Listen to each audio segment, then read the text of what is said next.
오늘 하나님 말씀 창세기 42장 7절로 9절 말씀 보시겠습니다. 창세기 42장 7절부터 9절까지 말씀입니다. 제가 읽겠습니다. 요셉이 보고 형들인 줄을 아나 모른 채 하고 엄한 소리로 그들에게 말하여 이르되 너희가 어디서 왔느냐? 그들이 이르되 곡물을 사려고 가나안에서 왔나이다. 요셉은 그 형들을 알아보았으나 그들은 요셉을 알아보지 못하더라. 요셉이 그들에게 대하여 꾼 꿈을 생각하고 그들에게 이르되 너희는 정탐꾼들이라 이 나라의 틈을 엿보려고 왔느니라 라고 했습니다. 성도 여러분 안녕하십니까? 네, 행복한 안식일입니다. 한 해가 정리되어 가는 12월의 첫 번째 안식일인데요. 오늘 이 안식일 예배 참여하신 모든 분들, 우리 현장에서 참여하시는 분들, 그리고 인터넷 통해 참여하시는 분들, 모든 분들 환영드리고 이 시간 하나님의 은혜와 평강을 누리시는 시간 되기를 기도합니다. 오늘 특별히 귀한 찬양 하나님께 드린 우리 박병규 청년, 우리 청년의 이 찬양의 제목을 혹시 아시나요? 그 바우더니라는 찬양이 무슨 뜻이냐면 이제 무릎을 꿇는 거죠. 하나님 앞에 무릎을 꿇는, 기도하면서 무릎을 꿇는 그런 내용입니다. 우리에게 닥치는 그 모든 일이 우리가 알 수 없는 일들이라 할지라도 하나님 앞에 기도해야 한다는 그런 내용인데요. 오늘 그 찬양의 가사처럼 우리 모두가 하나님 앞에 기도하는 믿음의 백성들 되기를 기도합니다. 제가 그리 오랜 인생을 살아보진 않았지만 그래도 가끔 살아온 인생을 뒤돌아보면 예전에 제가 그때 알지 못했던 일들이 왜 나에게 닥쳐왔는지 고민했던 그 일들이 나중에 시간이 지나서 그것이 하나님의 섭리요 하나님의 계획이었음을 깨달을 때가 있습니다. 그때는 정말 힘들고 왜 나에게 이런 일이 닥칠까. 오늘 아까 찬양의 가사처럼 검은 구름이 폭풍이 나에게 몰려왔을 때 왜 나에게 이런 일들이 닥칠까, 이렇게 많이 고민하는데 나중에 뒤돌아보면 그것이 하나님의 은혜였음을 깨닫게 되는 것이죠. 여러분들도 아마 그런 때가 있으십니까? 네, 아마 그런 때가 있으실 것입니다. 마치 우리 유명한 그 작품들 보면 모자이크라고 하는 작품이 있잖아요. 모자이크. 그 모자이크 작품들을 보면은 한 조각 한 조각을 들여다봤을 때는 그것이 어떤 그림인지 알 수가 없습니다. 그러나 그 한 조각 한 조각들을 모아서 이렇게 보면은 그것이 정말 멋진 작품임을 우리가 알 수가 있는 것이죠. 마치 우리의 인생이 그런 것 같습니다. 우리 인생이 한 조각 한 조각 떼어서 봤을 때는 하나님께서 우리의 인생을 통해서 어떠한 그림을 그리시고 어떠한 작품을 그리실지 우리는 알 수가 없습니다. 그러나 우리가 뒤돌아봤을 때, 멀리 크게 보았을 때, 우리의 지나온 삶의 이야기들을 뒤돌아서 크게 보았을 때 그것이 나에게 큰 하나님의 작품임을 이해가 되는 때가 있는데요. 우리는 그때 하나님께서 내 삶의 주인이 되시고 또 하나님께서 내 삶을 인도하셨음을 이제 깨닫게 되는 것입니다. 우리가 지난주에 요셉이라고 하는 사람에 대한 이야기를 좀 해보았는데요. 요셉에게도 이러한 시간들이 있었을까요? 자신에게 살아온 삶 속에 의문이 있었을까요? 하나님 앞에 하나님께서 나에게 왜 이런 삶을 주시는지 고민하는 시간이 있었을까요? 그런 시간들이 있었어요. 여러분 생각해 보세요. 여러분이 생각하실 때 요셉의 삶에서 요셉이 자기의 인생을 살아오면서 어떤 의문을 한 가지 들었다면, 의문이 가장 궁금한 것이 있다면 그것이 무엇이었겠습니까? 자신의 삶에서 가장 이해하기 힘든, 이해가지 않는 부분이 있었다면 그것이 무엇이었을까요? 그것은 아마 자신이 꾸었던 꿈과는 전혀 반대로 흘러가는 자기의 인생이었을 것입니다. 여러분 아시는 것처럼 요셉이 꿈을 꾸었습니다. 요셉이 어떤 꿈을 꾸었죠? 요셉이 꾼 꿈이 무엇이었습니까? 첫 번째 꿈이 어떤 꿈이었어요? 형들의 그 곡식단이 요셉의 곡식단에 뭐 하는 꿈이었어요? 절하는 꿈이었습니다. 그리고 두 번째 꿈은 해와 달과 열한 별이 요셉에게 뭐 하는 거였어요? 절하는 것이었어요. 여러분 이 꿈이 의미하는 바를 다 아실 것입니다. 형들의 곡식단이 나에게 절을 하고 이 해와 달과 11별이 나에게 절을 하는 그 꿈의 의미, 그것은 우리의 형들뿐만이 아니라 이 아버지 어머니도 요셉에게 절을 하게 될 것이라고 하는 그 하나님의 꿈이었어요. 이상이었어요. 근데 여러분 생각해 보세요. 형들과 아버지와 어머니가 나에게 절을 하려면 형들과 그 아버지 어머니와 자기는 어떻게 해야 됩니까? 항상 뭐 해야 돼요? 같이 살아야죠. 그죠? 그때 당시 뭐 화상통화가 있는 것도 아니고 카카오톡이 있는 것도 아닌데 어떻게 인터넷으로 절할 수 있습니까? 할 수 없잖아요. 누군가가 나에게 절을 하려면 그 사람이, 그 대상자가 나와 항상 함께 있어야 되는 것입니다. 같이 살아야 되는 거예요. 당연히 아버지, 어머니, 형들이 내 옆에 있어야 하나님께서 보여주신 이 꿈이 현실이 되는 것인데, 이 사람의 인생이 자꾸 어떻게 흘러가요? 그 꿈과는 반대로 흘러가는 거예요. 내 옆에 절을 해야 하는 사람들은 어때요? 다 사라졌습니다. 오히려 나에게 절을 해야 하는 사람들이, 그리고 나에게 절을 하기는커녕 어떻게 했어요? 나에게 절을 하기는커녕 나를 짓눌러서 다른 곳에 팔아버렸어요. 절을 받는 인생, 절을 받는 것이 요셉의 꿈이었는데, 절을 받기는커녕 비천한 인생으로 꼴지어져 가는 것이, 누군가에게 절을 해야 하는 사람으로 자기의 인생이 그렇게 흘러가는 것이 요셉이 가졌던 의문인 것입니다.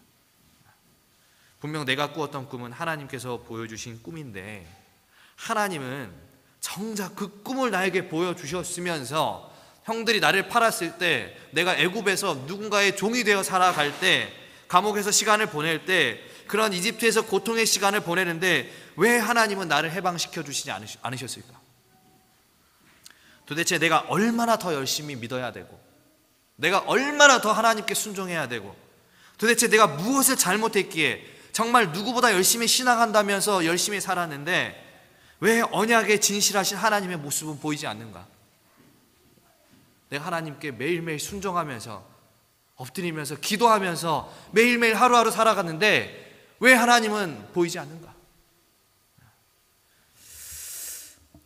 아버지의 말씀에 언제나 순종한 사람이었습니다. 하나님께 기도하는 사람이었고, 열심히 예배드리고, 애굽에 팔려와서 우상 숭배자들이 가득한 그 땅에서 유일하게 하나님만 찾던 그런 구별된 자가 바로 요셉이었습니다.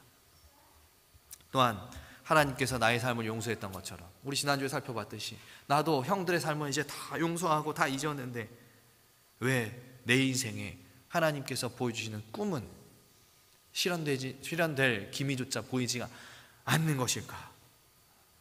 요셉의 인생에 그 자신의 살아오면서 자신의 바닥에 있든지 이집트의 총리가 되어서든지 어느 자리에 있든지 가장 풀리지 않는 의문이 바로 이 의문이었다는 거예요. 하나님의 꿈은 이것인데 왜 이 꿈의 내용이 이루어지지 않을까? 그런데 오늘 본문에서 요셉은 우리가 앞서 잠시 나누었던 이야기처럼 과거의 조각들이 맞추어지는 경험을 하게 됩니다.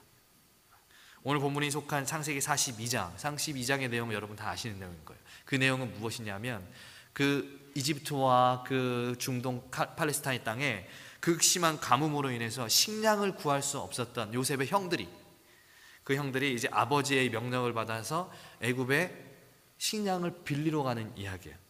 형들이 식량을 얻기 위해서 가죠. 애굽 땅으로 가죠. 그리고 이집트와 애굽의 총리 앞에 서게 되는데, 형들 앞에 서 있던 그 이집트의 애굽의 총리가 누구예요? 요셉이에요. 근데 이 형들이 자기 동생, 이 총리가 자기 동생이라는 사실을 알았습니까? 몰랐습니까? 몰랐어요. 시간이 20년이나 지났기 때문에 요셉의 모습이 많이 변해 있었습니다. 17살, 그 나이 언저리 때 헤어졌던 이 요셉이었기 때문에 이제 20년이 지나서 요셉이 수염도 자랐겠고 목소리도 어쩌면 변했을 것이고, 이제 요셉에게도 주름도 생기고 시간이 많이 변해서 외모가 바뀌었어요. 그리고 더 이상 요셉의 이름도 이 아버지가 지어주신 그 이름이 아니라 애굽의 이름을 가지고 있었기 때문에 형들은 요셉을 보았을 때 자기의 동생이라는 사실을 전혀 생각하지 못했습니다. 하지만 요셉은 알 수가 있었어요? 없었어요? 알 수가 있었어요. 20년의 시간이 지났지만 묵동 일을 하는 형들의 모습은 변함이 없었기 때문에 요셉은 금세 쉽게 알아차릴 수 있었습니다. 그리고 요셉은 그렇게 20년 동안 헤어졌던 형들을 다시 만나게 되었을 때 그 순간 자기 앞에 식량을 구하기 위하여 자기에게 절을 하는 그 형들의 모습을 보았을 때 스쳐 지나가는 한 가지 생각이 있었어요. 그것이 무엇이냐면 오늘 아까 본문의 42장 9절의 말씀입니다. 요셉이 그들에 대하여 꾼 꿈을 생각했다. 20년 전에 하나님께서 보여주셨던 꿈, 그 꿈이 뭐예요? 다시 생각났다는 것입니다. 형들의 모습을 보면서 어쩌면 나의 인생에 가장 큰 의문이 되었던 그 꿈이 생각이 난 것입니다. 그리고 요셉은 깨달았습니다. 그 순간 깨달았어요.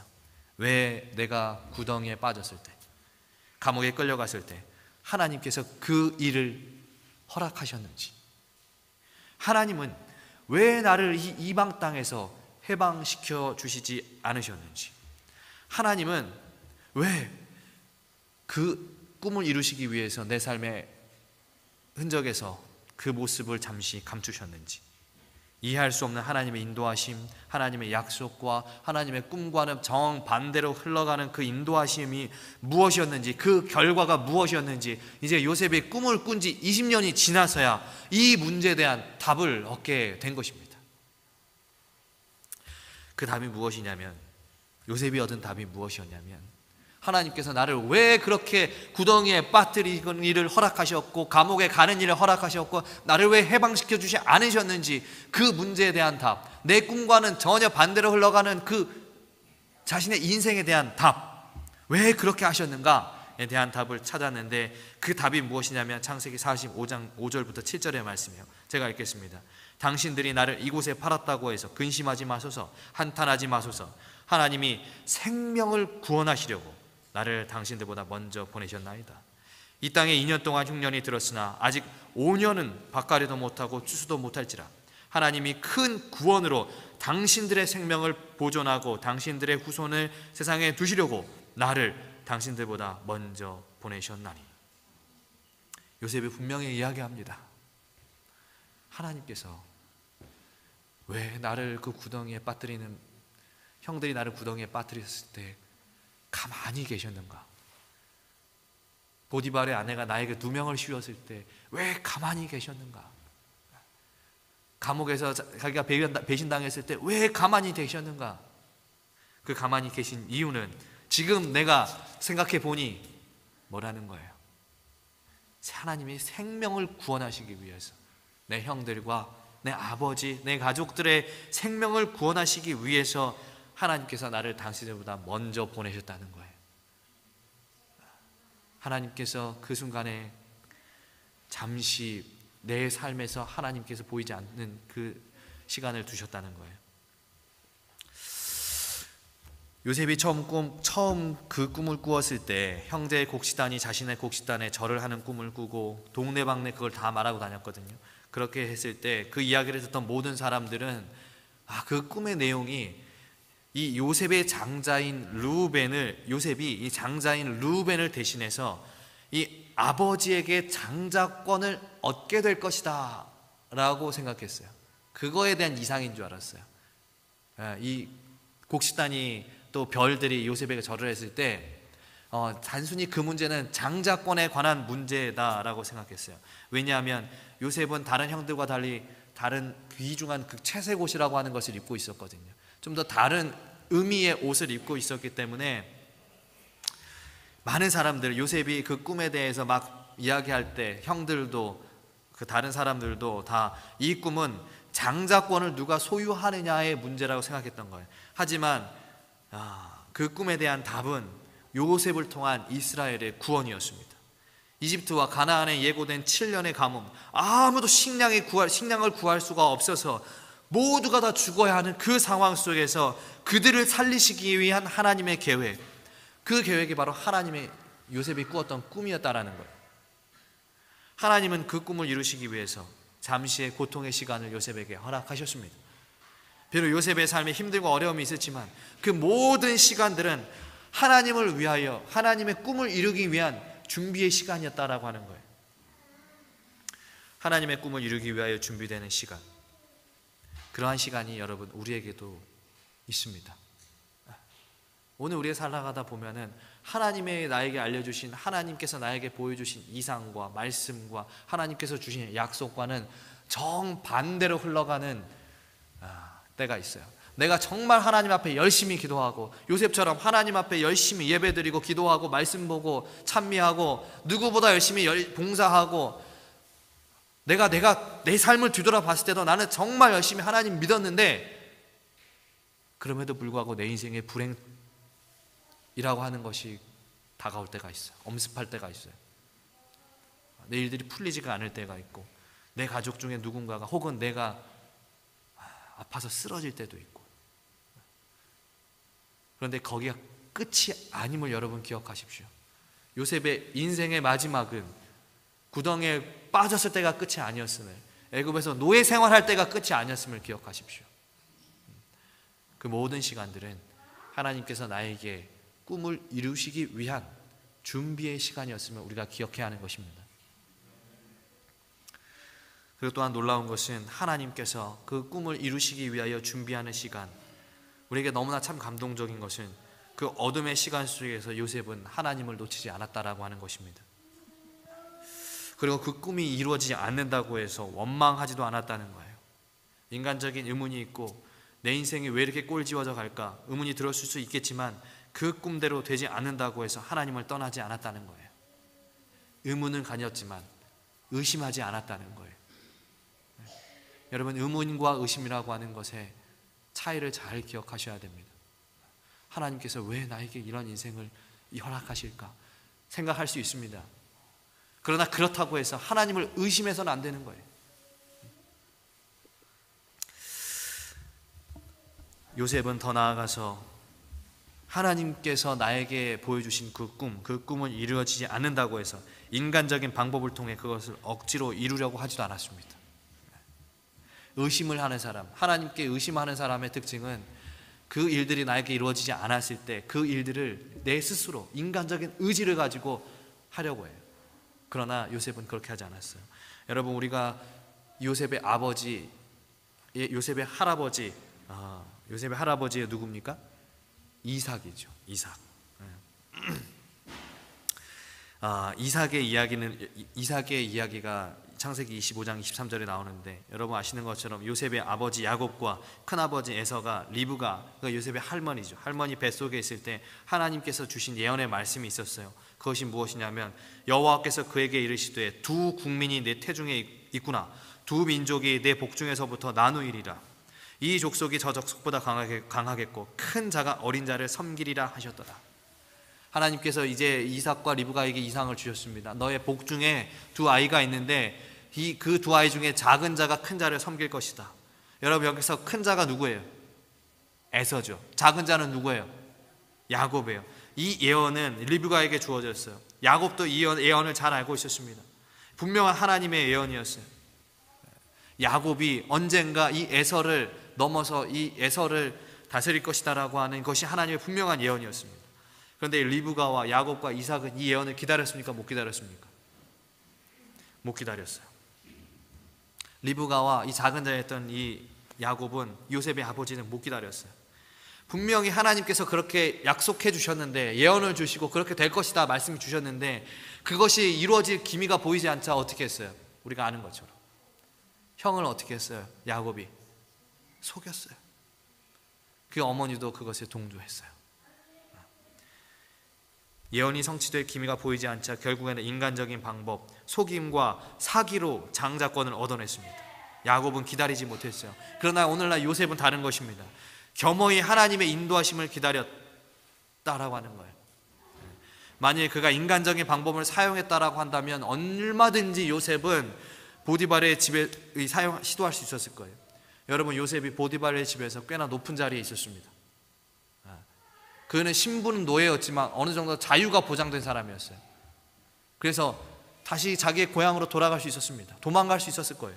또한 그가 이후에 애굽의 총리가 되었습니다.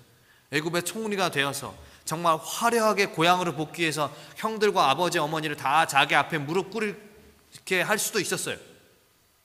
하지만 요셉은 뭐예요? 기다립니다. 기다려요. 신실하신 하나님께서 그 하나님의 방법으로 하나님께서 약속하신 때에, 하나님의 때에 나에게 주셨던 그 꿈을 이루실 것이라고 하는 믿음, 그것에 대해서 의심하지 않고 기다리는 거예요. 내가 분명 내 능력으로 할 수 있지만, 모든 군사들 대동하면서 화려하게 찬란하게 애굽의 총리로서 그곳에 가서 모든 사람을 내 앞에 무릎 꿇게 할 수 있지만, 그 아버지 야곱이 했던 인간의 방법을 요셉은 사용하지 않으려고 하는 것입니다. 그리고 그렇게 기다리다 보니까 몇 년이 걸렸어요? 20년이 걸렸습니다. 하루, 일주일, 한 달, 1년, 2년 아니고 20년이라는 시간이 걸렸어요. 여러분, 혹 이 자리에 하나님의 어떤 응답을 기다리고 계시는 분이 있는지 모르겠습니다.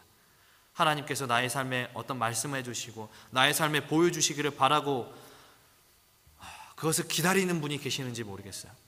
하나님께 열심히 기도하면서 하나님의 어떤 답을 찾고 계시는 분이 기다리는지 모르겠어요. 맞으면 맞다, 아니면 아니다, 빨리 하나님께서 나에게 좀 결과를 주시기를 바라면서 좀 조급하게 신앙하는 분들 계시는지 모르겠어요. 그러나 여러분, 우리가 조급할 필요가 없습니다. 하나님의 답이 너무 지체되었다고 해서 조려할 필요가 없어요. 요셉은 20년 걸렸습니다, 여러분. 우리는 어쩌면 그것보다 더 걸릴 수도 있어요. 우리가 기도하고 하나님께 나에게 보여주신 꿈과 이상을 내 눈으로 목격하는데 어쩌면 더 오래 걸릴 수도 있는 것입니다. 그러나 우리는 기다려야 합니다. 미쁘신 하나님께서, 신실하시고 진실하신 하나님께서 나에게 보여주셨던 그 꿈과 이상이 이루어질 때까지 의심하지 않고 기다리는 백성이 되어야 하는 것입니다. 오늘날 하나님을 믿는 백성들이 자신들의 기도가 응답되지 않는다고, 그 하나님의 답이 너무 늦어진다고 아무리 열심히 기도해도 내 인생에 변하지도 않고, 하나님께 죽어라 매달려도 하나님의 음성은 들리지 않는다고, 내가 이렇게 힘들 때 하나님 어디 계셨냐고, 그런 마음으로 가지면서 신앙의 끈을 놔버리는 영혼들이 너무나 많이 보입니다. 또한 어떤 사람들은 온갖 인간적인 방법을 동원해서 하나님의 일을 이루려고 하는 사람도 있습니다. 그 인간의 하찮은 기술과 어떠한 술수로 하나님의 약속을 자기가 이루려고 하는 사람들도 많이 있어요. 그런데 여러분, 우리가 기억해야 할 것이 있습니다. 우리가 기억해야 할 것은 옛날 이사야 선지자에게 말씀하셨던 것처럼 하나님의 생각이 우리의 생각과 다르고 하나님의 길이 우리의 길과 다르다는 사실이에요. 인간이 생각하는 때와 하나님의 생각하는 때는 다를 수 있어요. 인간이 생각하는 방법과 하나님의 방법이 다를 수도 있어요. 그 다름이 있을 때 우리는 기다릴 줄 아는 백성이 되어야 하는 것입니다.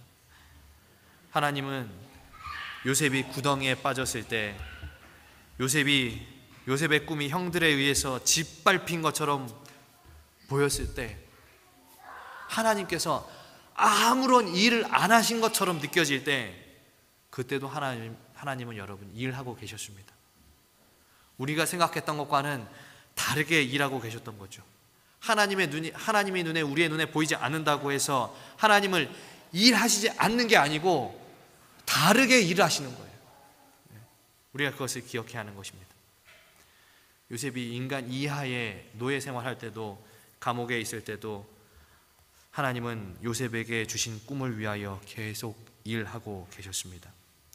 그리고 가장 필요한 때에 아까 말씀드렸던 것처럼 온 이스라엘의 생명이 구원하기 위하여, 단순히 그 장자권 그 안에서 누가 받냐 적게 받냐 이런 문제가 아니라 모두의 생명을 살리는 그 위대한 일을 하기 위하여 하나님은 언제나 요셉을 통해 일하고 계셨음을 기억해야 하는 것입니다. 시편 46편 10절에 너희는 가만히 있어 내가 하나님됨을 알지어다 라고 말씀하셨습니다. 여러분, 너무나 조급해하지 마십시오. 또 그 조급한 마음에 내 마음대로 살려고 하지도 마십시오. 하나님의 때를, 하나님의 약속을 가만히 기다리다가 그렇게 기다림의 삶을 살아가다 보면 우리 하나님이 어떤 하나님인지 우리는 알게 될 것입니다. 언젠가 제가 여러분에게 말씀드렸던 한 선교사의 이야기를 드리려 합니다. 특별히 우리 올해가 한국 선교 120주년이라고 하는데요. 그 한국 선교와 관련된 한 선교사님이 옛날에 계셨습니다. 1800년대 후반 이야기예요. 한 60대의 한 노인이 연로한 노인이 대총회에 방문하였습니다. 방문 이유는 복음의 불모지, 그 당시 복음의 불모지였던 중국으로 내가 선교사로 가겠으니 나를 중국 선교사로 파송해 줄 것을 요청하는 것이었습니다. 그러나 대총회는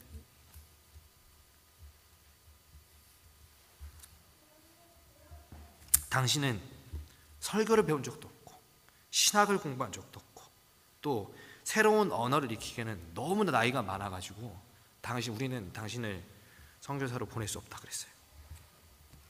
그렇게 자신의 바람대로 되지 않았습니다. 자기가 하나님께서 나에게 주신 사명을 가지고 중국의 선교사를 가려고 하는데 그 꿈이 이루어지지 않았어요. 그래서 이 할아버지가 잠시 그 길을 멈추고 미국의 캘리포니아라고 하는 곳에서 그 동네 사람들에게 최선을 다해서 선교하기 시작했습니다. 그런데 정말 열심히 선교하기 시작했는데 그 사람이 받은 영혼 구원의 성적표, 전도의 성적표가 뭐냐면 8년 동안 침례자 0명입니다. 구도자 0명이에요. 여러분, 어떤 목사가 어디 교회 가가지고 8년 동안 목회를 하는데 침례자 빵, 구도자 빵이라 그러면 그 사람 성공한 목회자라고 말할 수 있을까요? 누가 봐도 실패한 그런 삶이죠. 그런데 이 할아버지는 하나님께서 나에게 주신 이 선교의 꿈, 하나님께서 주신 이 꿈을 놓고 싶지 않았어요. 그래서 정말 마지막이라는 심정으로 마을에 새로 이사온 한 사람에게 복음을 전했습니다. 그 사람의 이름이 윌리엄 그레인저라고 하는 사람이었어요. 그렇게 이 할아버지는 8년 동안 단 한 명의 영혼에게 침례를 주었습니다. 누가 봐도 실패한 것처럼 보이는 그 상황 속에서 1888년 이 할아버지는 재림교회 최초로, 제7일 안식 예수 재림교회 최초로 자급 선교사로서 교단의 지원 없이 길을 떠나게 됩니다. 교단에서 당신은 너무 늙었습니다. 당신 설교도 못하고 언어도 못하고 신학도 안 배웠는데 어떻게 가서 선교사를 합니까? 당신 안 됩니다 라고 하니까 이 할아버지가 그럼 나 혼자 가겠다. 8년의 시간을 보내고 준비한 후에 이제 더 연로한 상태로 중국 대륙과 접해 있던 홍콩이라고 하는 땅에 당도하게 됩니다. 그 당시 우리가 살고 있는 한국을 비롯해 중국, 일본 그 어디에도 이 동아시아 지역 어디에도 재림교인이 한 명도 없었습니다. 그런데 이 할아버지가 그 자급 선교사로서 홍콩 땅에 첫 발을 디딤으로써 이제 그 동방의 아시아 땅에 최초의 재림교인이 된 것이에요. 그 할아버지 이름이 이 최초의 아시아 선교사 아브라함 라루라고 하는 분인데요. 누구도 찬성하지 않은 선교사의 길이었습니다. 주위에서 모두가 만류했어요. 교단의 본부 대총회마저 당신은 갈 수 없다라고 만류했습니다. 그것이 그 선교사의 길이었습니다. 그러나 이 선교사는 오직 하나님께서 나와 함께 할 것이라고 하는 믿음, 내가 가는 그 길이 어떠한 길이라 할지라도 내가 가야 하는 그 길이 아무도 가보지 않은 길이라고 할지라도 내가 가야 하는 그 길이 세상에 복음을 받아들인 재림교회의 신앙을 가진 사람이 아무도 없는 그곳이다 할지라도 하나님께서 나와 함께 하실 것이라는 믿음을 가지고 길을 걸어갔습니다. 그렇게 해서 그 할아버지가 이 아브라함 라루가 이제 아시아 땅에 복음을 전하는데요.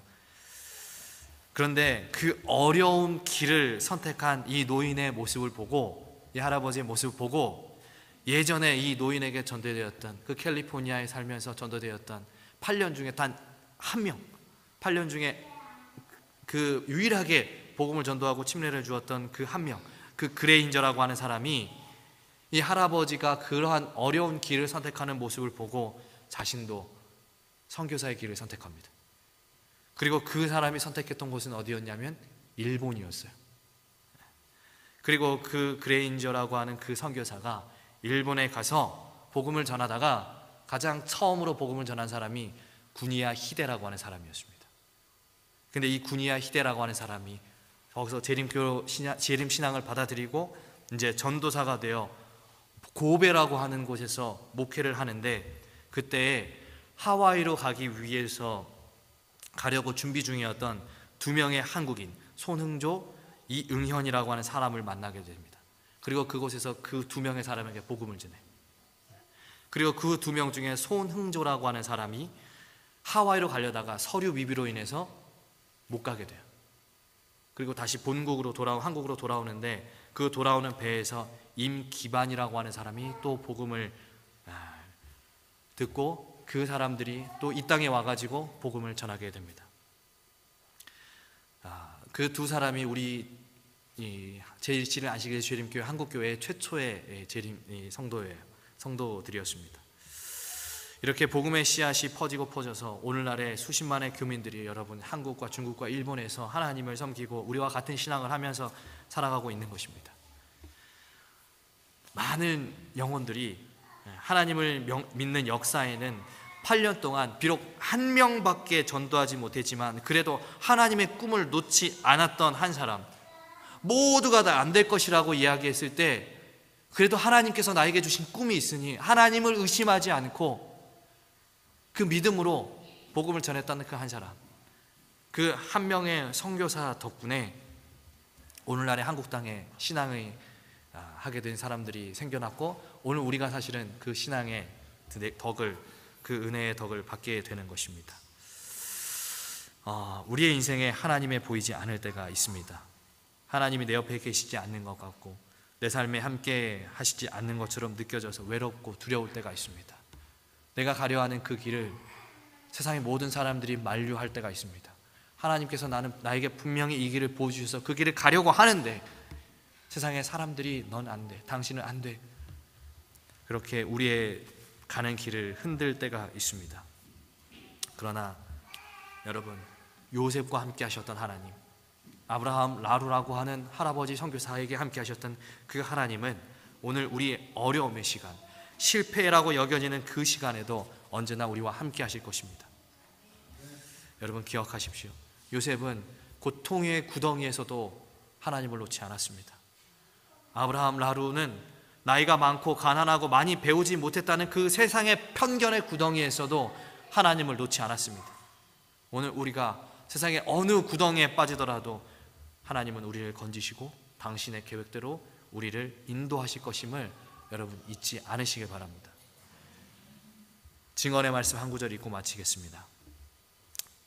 우리는 하나님을 섬기며 잠잠히 기다릴 필요가 있다. 이것은 아주 필수적인 것이다. 하나님이 얼마나 조용하게 일하시는지 보라. 우리는 그분의 발자국 소리를 듣지 못하지만 그는 우리 주위를 걸어 다니시며 우리의 유익을 위하여 일하고 계신다. 우리는 그분의 발자국 소리를 듣지 못할 수 있습니다. 너무 은밀하게 일하실 때가 있어요. 그러나 우리가 그 발자국 소리를 듣지 못한 것뿐이지 하나님은 언제나 일하고 계심을 기억하십시오. 이제 우리를 위하여 일하고 계신 하나님, 그 하나님이 우리의 삶에서 잠시 가려워지는 것처럼 보일지라도, 우리의 환경과 우리의 상황이 그 하나님을 잠시 가릴지라도 우리의 믿음이 흔들리지 않게 되고, 또 하나님께서 우리에게 보여주신 그 꿈을 향하여 한 발짝 한 발짝 의심하지 않고 걸어나가는 모든 성도님들 되길 바라면서요, 오늘 말씀 마칩니다.